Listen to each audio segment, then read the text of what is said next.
Okay, so we've been working on a lot of stuff, which is good, but something I want to remind us all about is our footwork. We're going foundational again in the most literal sense. Let's focus a little bit on footwork. Yes, baby, what's up? Yeah, I've got my gloves. Where are your glasses? I don't know. Go ask Mom.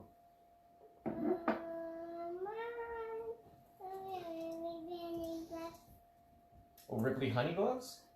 Okay, hold on. I'll get you some when I'm done, okay? Okay. So, today we're going to work on footwork.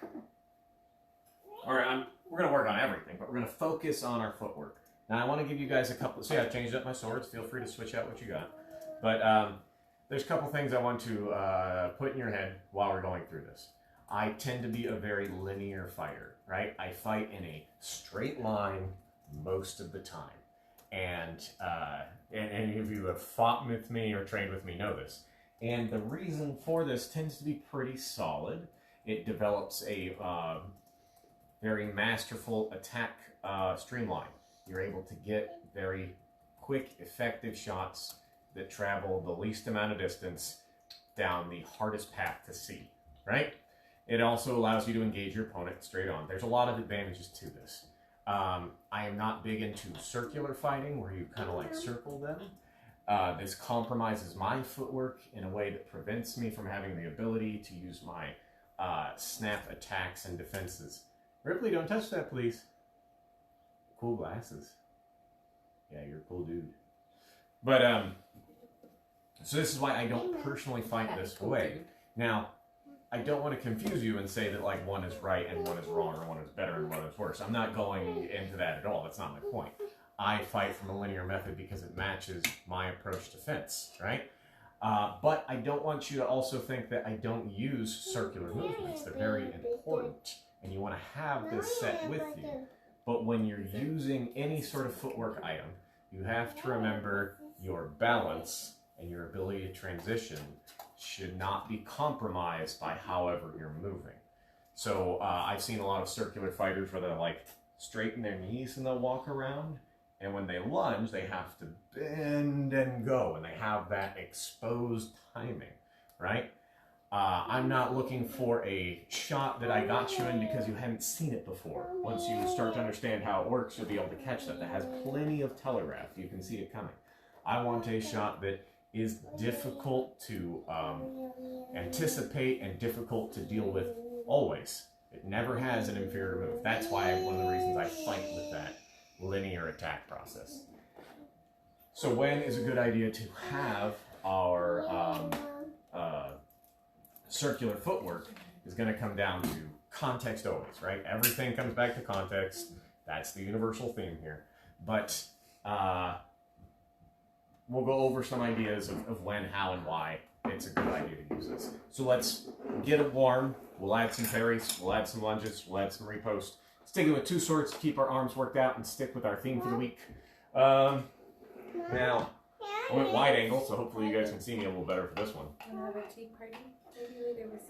Let's just get a little warm here. Get to your good on guard. Remember those parallels. Don't sit them together. Don't sit them together. Don't sit them together. Right? Get that good on guard beginning. Remember our footwork for advance. Step, step. Remember our footwork for retreat. Step, step. Cross forward. Cross back. Right oblique. Left oblique. That's our basic footwork, right? Remember, you can always half step.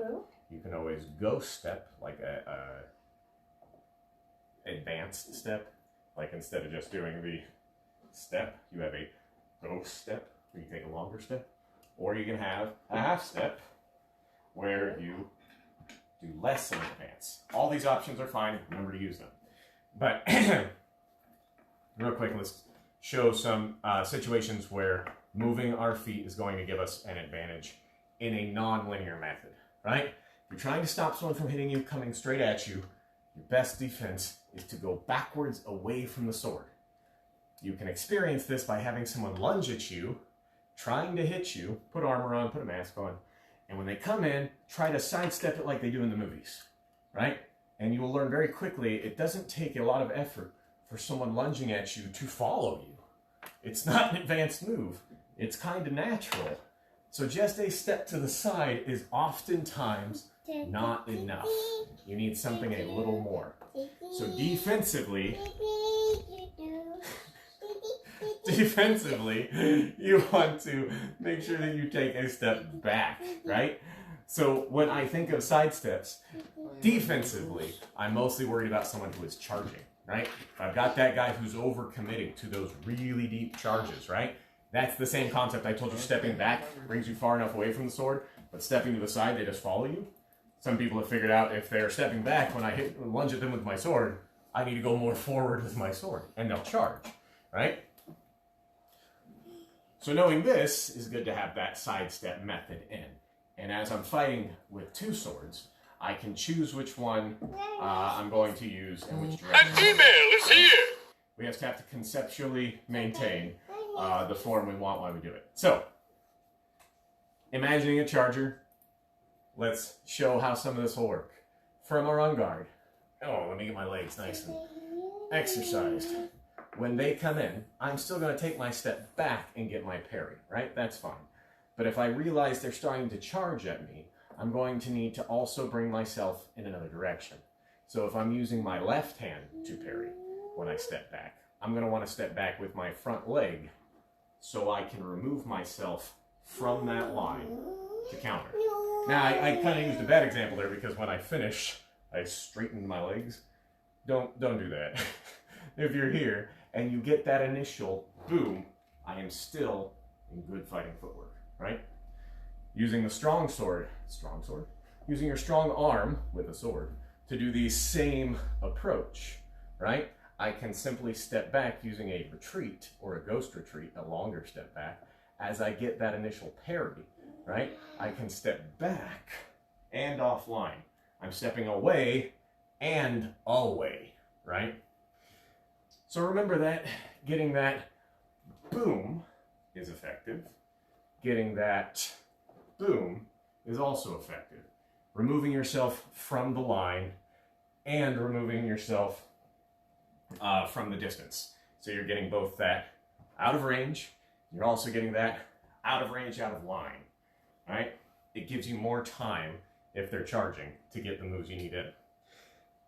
Now, here's one I use more common, and I want you to give a couple practice shots like this. We'll do a couple steps and a couple lunges.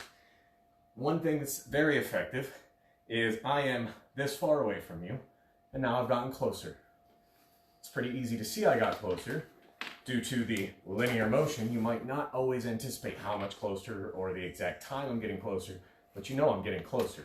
You can register that visually fairly easily. So a fun trick to practice is you want to get a little closer, but you don't want to expose your movement. So you step to the side. But when I step to the side and watch my foot, it goes forward. So I step forward into the side. Now I am closer to my opponent, not by a lot, because I'm inching my way in. Not by a lot, just by a little bit, and I've thrown off where they thought my measure was, where my range was, right? You can do this with your other leg too. When you step to the side, can't see it so good from that angle. Notice how wide my legs are apart? Now I can step to the side, I'm slightly back, I'm closer to where I was. But if I step to the side and I bring my leg a little more in, notice my knees got closer. When I reset, now I'm closer to my opponent and not with a giant forward movement that shows my intent. Got it? Okay, so we're going to do 2 right oblique movements, strong side movements with a lunge. And then we'll do 2 weak side movements, left oblique movements with a lunge to build that mindset. Got it? So getting in our good on guard.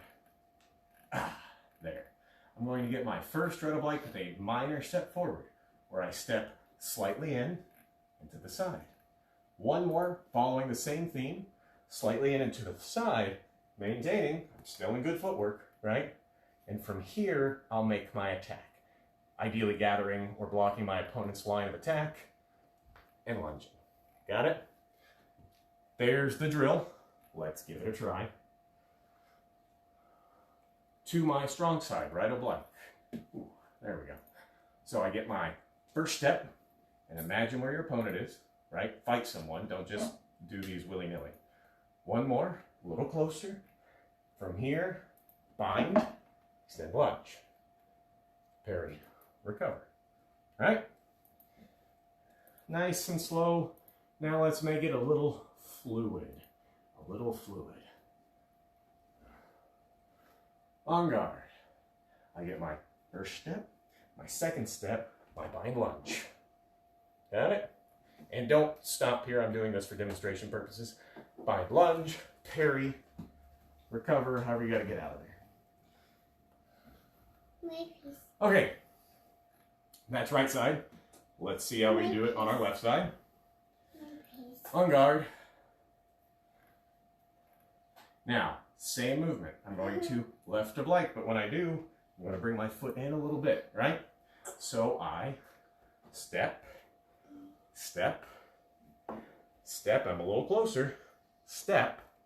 Now I make my guarding against my opponent, extend, lunge. Okay, let's do that process nice and slow together. On guard, I get my advance, oblique advance, right? One more, oblique advance, boom, boom, boom. Recover. Guarding on your way out. Oh, left hand's feeling a little funny today. Okay, we've done it slow. Let's do it smooth. And then we'll think about it using against a rushing attack. And that'll be it for today. On guard, left oblique, fluid, right? We're not going fast, we're going smooth. So I get my on guard, and find your opponent. First oblique, second oblique, parry, get that guard against them, lunge. I didn't like that, so I want to do it again. First movement, second movement, boom, recover out. Okay, so we've used both a right and a left oblique advance, right? Sidestepping advance that maintains our ability to generate the same lunging, guarding, footwork we've been working on this whole time. Nothing is compromised, but I'm still able to gain more ground by exposing less of my intent, right? You gotta be the best liar in fencing. Oh man, I'm trying to eat. Oh, poor baby. Okay. Now let's think of it defensively. And I brought two swords so we can get a good feel for how we can use this in two directions. Raw concept, don't step towards the parry, right?